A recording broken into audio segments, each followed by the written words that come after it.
Mr Deputy Speaker, for allowing me to speak in this really important debate.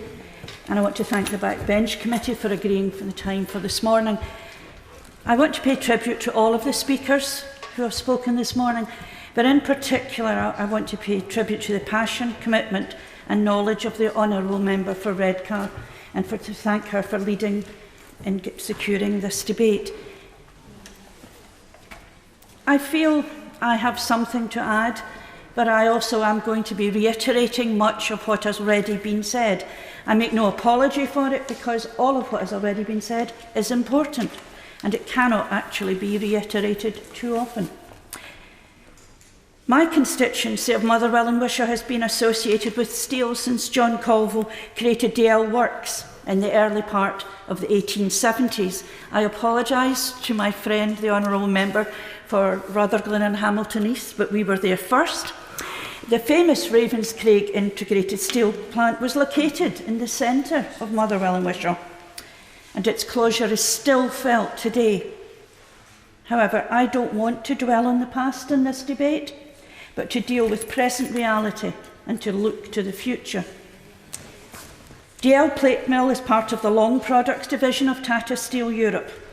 Tata split this part of the UK operations to form a standalone division, which includes the neighbouring Clyde Bridge heat treatment facility in the Rutherglen and West Hamilton constituency, and in the Scunthorpe Plate Mill, which is situated in the constituency of the Honourable Member for Scunthorpe, and so I have also now learned the Honourable Member for Brigg and Goole. Tata Steel is still trying to secure third-party contribution after the proposed deal with the Klesch Group fell apart. This makes these plants particularly vulnerable in the present economic climate affecting the UK steel industry. Long Products' key markets include automotive and construction industries, energy and power, rail and aerospace, as well as defence and security. UK Steel, Tata Steel and the Community Union all agree on the basic problems the industry faces. Energy costs are too high. The pressure put on supply chains from unfair practices need to be addressed. Dumping of Chinese steel needs to be looked at again. I welcome the government's backing for this, but more must be done. If other countries like Italy and Poland can provide particular help for their steel industry within EU rules, then it should be possible for the UK government to do this the same. There should be a level playing field for business rates with European competitions. This is vital. The business rate system penalises improvements made by UK steel producers, and this surely flies in the face of common sense. Increasing the value to the UK from supply chains will create jobs. A recent CBI report highlighted that more than 500,000 jobs could be created across the UK if supply chains are rebuilt.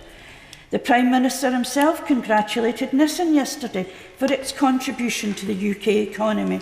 But where do they get their steel? The Honourable Lady away? Yes. Thank you. I'd like to thank the Honourable Lady for giving way, and I'd like to draw on a comment that was also made by my Honourable friend for Middlesbrough South and East Cleveland.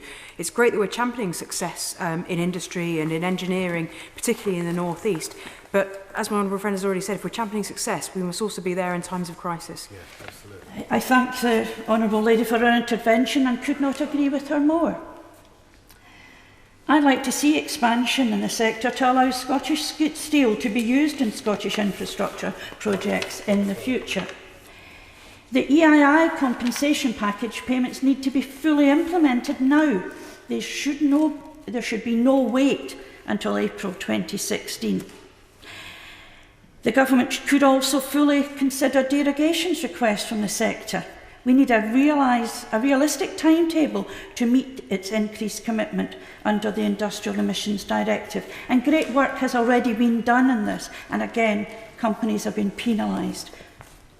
I want to commend Community, the Steel Union, for its work with Tata Steel to minimise compulsory redundancies at DL and to look for redeployment and voluntary redundancies. An example of the close work done by them with Tata Steel to ensure that the steel industry still exists in my constituency, albeit in a far, far diminished way. It is clear to me and to the other members of the APPG on steel and related metals that this is a vital element in the struggle to save the steel industry in the United Kingdom as well, and various honourable members have already referred to the good work done by the unions in this regard.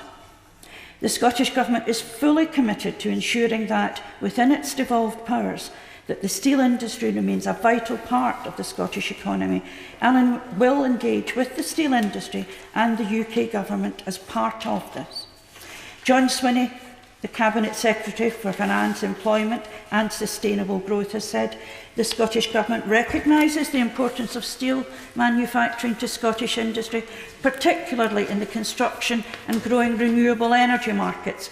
We provide a wide range of practical advice and support to companies. There have been talks with Fergus Ewing, the Scottish Energy Minister, and Tata in Motherwell, and discussions also with the Community Union.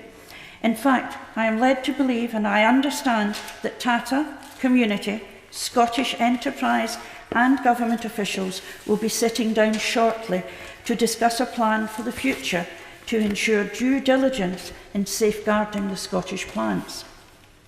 The UK Government has also expressed concern at the challenges facing the steel industry in the UK.